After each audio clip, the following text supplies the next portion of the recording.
नमस्कार दोस्तों, math with Manoj sir के ऑफिशियल यूट्यूब चैनल में आप सभी लोगों का हार्दिक स्वागत है। देखिए दोस्तों, हम आर एस अग्रवाल बुक को कर रहे हैं जिसके अंदर हम प्रतिशत कंप्लीट कर चुके हैं और अब हम देख रहे हैं एक बहुत ही इंटरेस्टिंग चैप्टर लाभ और हानि। इस चैप्टर को करने से पहले दोस्तों मैं आपको ये सलाह देना चाहूँगा कि आप लोग जो है प्रतिशत का बेसिक एटलीस्ट पढ़ लेना, ठीक है, जिससे आपको लाभ हानि समझने में दिक्कत नहीं हो। क्योंकि जो प्रतिशत के कॉन्सेप्ट हैं वो सेम कॉन्सेप्ट लाभ हानि में लगेंगे, ठीक है। इसमें से जो थोड़ा सा डिफरेंस आएगा वो सिर्फ इसकी जो शब्दावली है उसी का आएगा, बाकी कोई डिफरेंस नहीं आएगा, ठीक है जी। तो चलिए शुरू करते हैं दोस्तों, लाभ और हानि। तो अब सबसे पहले जैसे कि इस चैप्टर का नाम है लाभ हानि, तो हमें लाभ कब होता है और हानि कब होती है। तो सबसे पहले इस चीज़ को समझते हैं, लाभ और हानि, ठीक है जी। तो हमारे सामने एक चीज़ आती है कि जब हम किसी चीज़ को खरीदते हैं, ठीक है, किसी चीज़ को आपने खरीदा, ठीक है जी। अब खरीदने के लिए, अब खरीद के क्या करोगे, उसको या तो अपने काम में लोगे या उसको बेच दोगे, ठीक है, या उसको आपने बेचा, या तो खरीद के अपने काम में ले लोगे या फिर उसको बेच दोगे। दो ही चीज़ें होंगी, तीसरी कोई चीज़ होगी नहीं, ठीक है। तो खरीदा, क्या खरीदा जो शब्द होता है इसको गणित की भाषा में क्रय मूल्य बोला जाता है, क्रय मूल्य। और बेचा का मतलब होता है विक्रय करना, यानी कि विक्रय मूल्य,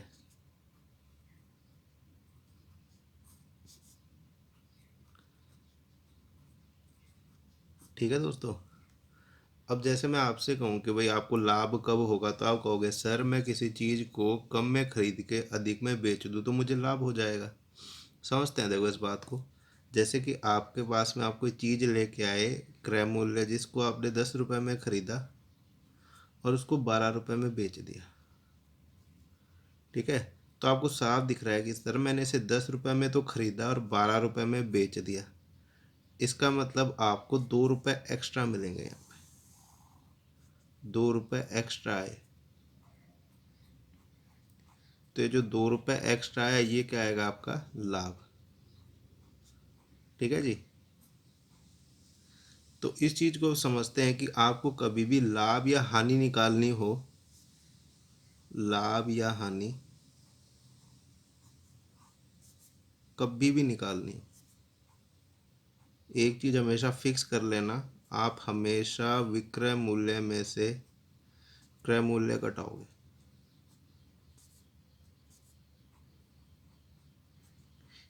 विक्रय मूल्य में से क्रय मूल्य हमेशा फिक्स, एकदम ये चीज़ ध्यान रखना अच्छी तरीके से,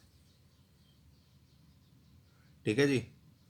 अब देखो, अब विक्रय मूल्य माइनस क्रय मूल्य कैसे लाभ देगा कैसे हानि देगा वो समझते हैं हम। तो देखिए दोस्तों, ये विक्रय मूल्य माइनस क्रय मूल्य किस तरीके से काम करता है। जैसे मान लो आपने 10 रुपये की चीज़ खरीदी, इसे 15 रुपये में बेच दिया, ठीक है जी। 10 की खरीदी 15 में बेच दिया। अब इसको माइनस करोगे तो आपके पास में क्या आ जाएगा, प्लस का 5। तो आपके पास में प्लस का 5 आया है, इसका मतलब क्या होगा, आपको 5 रुपये का लाभ हुआ है, ठीक है दोस्तों। अब फिर आपके पास में जैसे मान लो आप दूसरी वस्तु लेके आए 10 रुपये की, और मजबूरन आपको वो चीज़ 8 रुपये की बेचनी पड़ गई, तो 8 - 10 ये किसके बराबर हो जाएगा, -2 के। जब आपके हाथ माइनस का चिन्ह आया तो आपको पता है माइनस का मतलब हानि,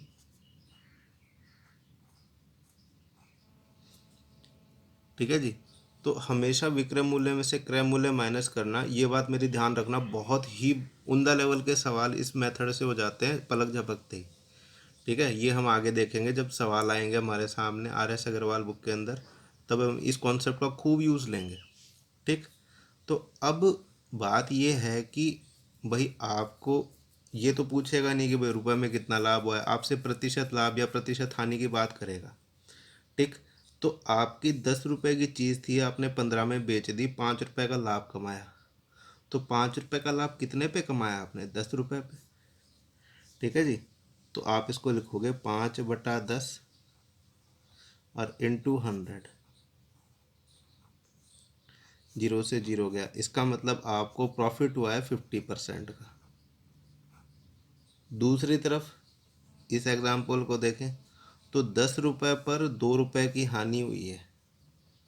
ठीक है जी, -2 और बटे में 10 इंटू 100। ठीक है जी। इसका मतलब हानि प्रतिशत कितना हो गया? 20%, -20% यानी 20% की हानि। ठीक है जी। तो ये बात आपके दिमाग में आ गई कि भाई सबसे पहले आपने देखो क्रय मूल्य हर बार बटे में डाला है। इसका मतलब ये बात हम आपको अपने दिमाग में फिक्स कर लेनी है कि चाहे लाभ और हानि सदैव क्रय मूल्य पर निकलती है।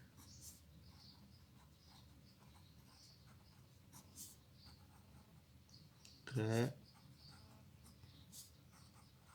मूल्य पर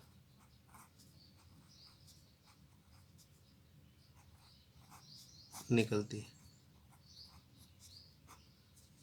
कैसा भी सवाल आ जाए आपके पास में, लाभ या हानि कभी भी पूछता है, तो आपको ये चीज़ समझ में आनी चाहिए कि लाभ और हानि हमेशा क्रय मूल्य पर निकलती है। ठीक है जी।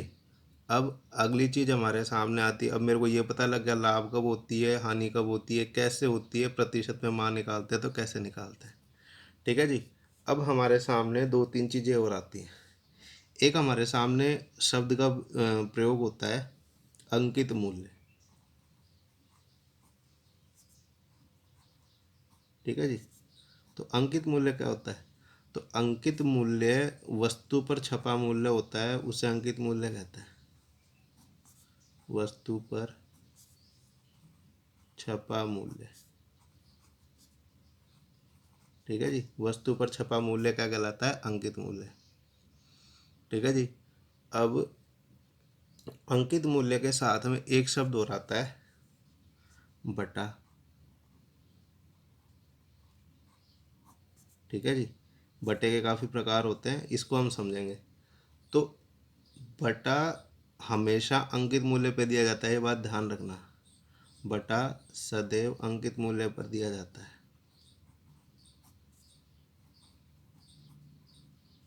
अंकित मूल्य पर दिया जाता है।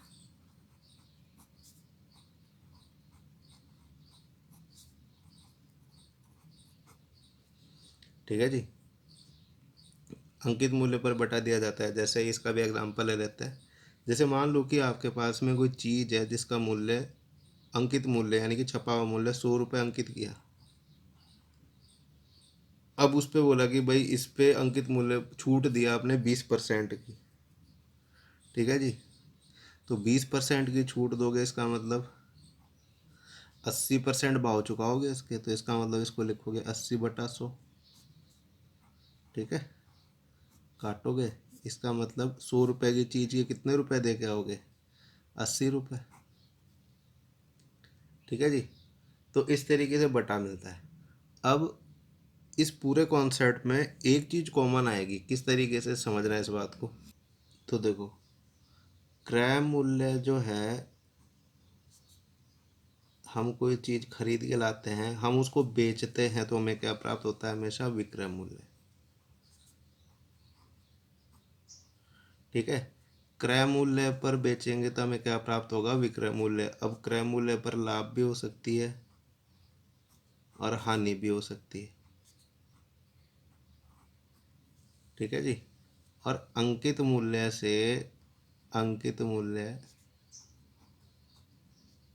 पर आप जब छूट दोगे तब भी आपको क्या प्राप्त होगा? विक्रय मूल्य। ये चीज़ हमेशा याद रखना। तो इसका मतलब ये हुआ कि दोनों के मध्य विक्रय मूल्य रहेगा हमेशा। अंकित मूल्य से आप डायरेक्ट क्रय मूल्य नहीं निकालोगे। ठीक है। और ना ही आप क्रय मूल्य से विक्रय अंकित मूल्य से डायरेक्ट क्रय मूल्य निकालोगे, ना ही क्रय मूल्य से अंकित मूल्य निकालोगे। ये चीज़ अच्छी तरीके से दिमाग में रखना। सबसे पहले आप विक्रय मूल्य पर आओगे, विक्रय मूल्य से फिर अंकित मूल्य पर जाओगे। ये बहुत इंपॉर्टेंट चीज़ है इसके अंदर। ठीक है जी। तो अगर ये चीज़ें आपके समझ में आ गई दोस्तों, तो फिर आपको मतलब कि कॉन्सेप्ट जो है वो बिल्कुल क्लियर है, बाकी कुछ भी नहीं है। कोई फॉर्मूले की ज़रूरत नहीं है, आपको कुछ भी करने की ज़रूरत नहीं है। अगर इतनी सी बात आपके दिमाग में बैठ गई है तो आगे जो है बिल्कुल सिंपल हम सवाल कर सकते हैं। ठीक है जी। तो इसकी प्रश्नमाला जो है हम कल से चालू करते हैं। तब तक के लिए धन्यवाद दोस्तों।